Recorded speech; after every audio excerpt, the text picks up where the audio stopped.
So guys, Pushpa the rule movie theatre में release हो चुकी है, जिसका मैंने हिंदी डब्ड वर्जन देख लिया है। बेसिकली पुष्पा 2 मूवी इसके पार्ट 1 के स्टोरी को कंटिन्यू करता है, जहां पुष्पा एक मजदूर से अब वो रूल करने में निकला है। पर मैं वीडियो स्टार्ट करने से पहले बता दूं कि ये वीडियो बहुत जन को पसंद नहीं आने वाली, तो अगर आप वीडियो को छोड़ना चाहते हैं तो यहीं से छोड़ सकते हैं। वैसे तो पुष्पा 2 मूवी की बहुत तगड़ी हाइप थी, मगर ये मूवी अपनी क्वालिटी में बिल्कुल भी खरी नहीं उतर पाई। इस मूवी को मैं एक लाइन में बताऊं तो ये मूवी मुझे बिलो एवरेज लगी। आई नो इस पे आप में से कई सारे लोग डिसएग्री करेंगे, मगर भाई मैं बता दूं कि पुष्पा के ट्रेलर ने जितना एक्सपेक्टेशन बढ़ाया था, क्या वो सच में मूवी फिलअप करती है? आप खुद एक बार सोच के देखो। पुष्पा द राइज के सक्सेस के बाद हमने इसके सेकंड पार्ट को कतई हल्के में नहीं लिया था। हम सब का एक्सपेक्टेशन था इस मूवी से कि ये मूवी क्वालिटी एंड क्वांटिटी दोनों डिलीवर करेगी, मगर क्या पुष्पा 2 ने ऐसा प्रूव किया? क्या आप सच में बोल सकते हैं कि पुष्पा 2 मूवी हमारे लिए एक इमोशन है? नहीं ना, क्योंकि आप सब भी कहीं ना कहीं जानते ही हैं कि पुष्पा 2 उस लेवल की मूवी नहीं बन पाई जैसा होना चाहिए था। किसी और को ये मूवी मास्टरपीस लग सकती है, पर मैं पर्सनली थोड़ा डिसअपॉइंटेड हूँ, क्योंकि आप इस मूवी को किसी ऐरे गहरे मूवीज की तरह एंजॉयमेंट के पर्पस में नहीं देख रहे हैं। पुष्पा 2 मूवी हम सब के लिए कुछ न कुछ मायने रखता था, जिसके लिए हम लोग बेसब्री से 3 साल का वेट किए, और हम इस मूवी को नॉर्मल एंजॉयमेंट के पर्पस में कैसे देख सकते हैं? हमारे लिए पुष्पा 2 कोई नॉर्मल मूवी नहीं था, ये बहुत मायने रखता था, एंड इसीलिए मैं इस मूवी को लेकर डिसअपॉइंट हूँ।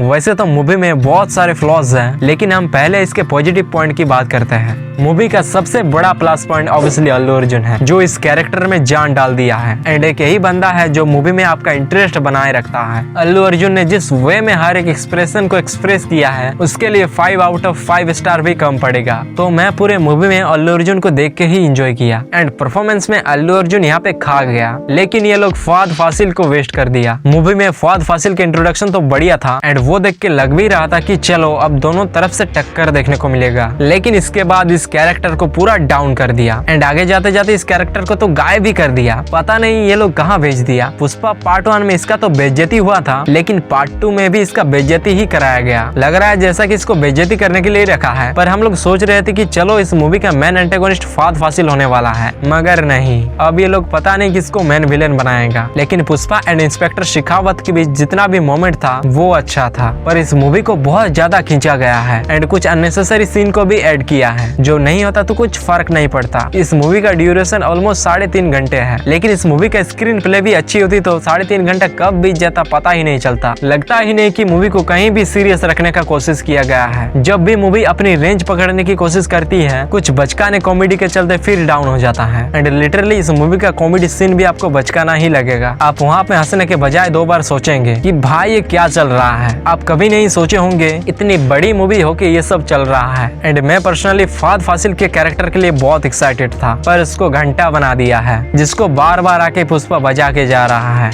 एंड इसमें पुष्पा पुष्पा पुष्पा बस सारे जगह पुष्पा देखने मिलता है। बाकी के कैरेक्टर को कुछ इंपॉर्टेंस दिया ही नहीं गया, जिसके वजह से आप किसी भी कैरेक्टर के साथ बिल्कुल भी कनेक्ट ही नहीं हो पाते हैं। एंड इसमें बस पुष्पा को ही दिखाया है, एंड उसको तो इनविंसिबल बना दिया, उसके सामने कोई भी खड़ा ही नहीं हो पा रहा। एंड इस मूवी में पुष्पा राज का एंट्री सीन भी इतना एवरेज है कि मूवी देखने के बाद किसी को याद भी नहीं रहेगा। पुष्पा पार्ट 1 मुझे इससे अच्छी लगी थी, क्योंकि उसमें पुष्पा का कैरेक्टर डेवलपमेंट अच्छा दिखाया था। अब पुष्पा द राइज मूवी को एक बार देखने के बाद रिपीट मोड में भी देख सकते हो, मगर इसको नहीं। एक टाइम के लिए आपको देवरा मूवी भी अच्छी लगने लगेगी, क्योंकि उसका visual effect and background music बहुत ही सॉलिड था, मगर इसका बैकग्राउंड म्यूजिक आपको कुछ दिन के बाद याद भी नहीं रहेगा। एंड मूवी को बहुत अलग अलग फेज में दिखाया गया है, क्योंकि कभी स्टोरी उधर जा रही है और तभी अचानक कहीं और। किसी भी फेज का घंटा कुछ कंक्लूजन देखने नहीं मिलता, एंड लगता नहीं कि नेक्स्ट पार्ट में देखने मिलेगा, क्योंकि नेक्स्ट पार्ट के लिए तो अलग स्टोरी है। पीछे का स्टोरी तो भाड़ में जाए। पुष्पा ने गाँव से स्टार्ट किया था, पहले मुखिया से पंगा लिया, फिर सीएम से, एंड नेक्स्ट पार्ट में पंगा सीधा पीएम से होने वाला है। एंड मैं पुष्पा को विमेल यूनिवर्स की तरफ से थैंक्स कहना चाहूंगा कि उसने गुटखा की अच्छी तरह से प्रमोशन की। खैर इसको साइड में रखते हैं और इसके गाने एंड डांस स्टेप की बात करते हैं। इसके हिंदी वर्जन गाने के बारे में क्या ही बताऊं, ये सुन के मेरे कान से आंसू टपक रहे थे, एंड कान भी जवाब दे दिया था कि भाई बस कर अब, चुप हो जाओ,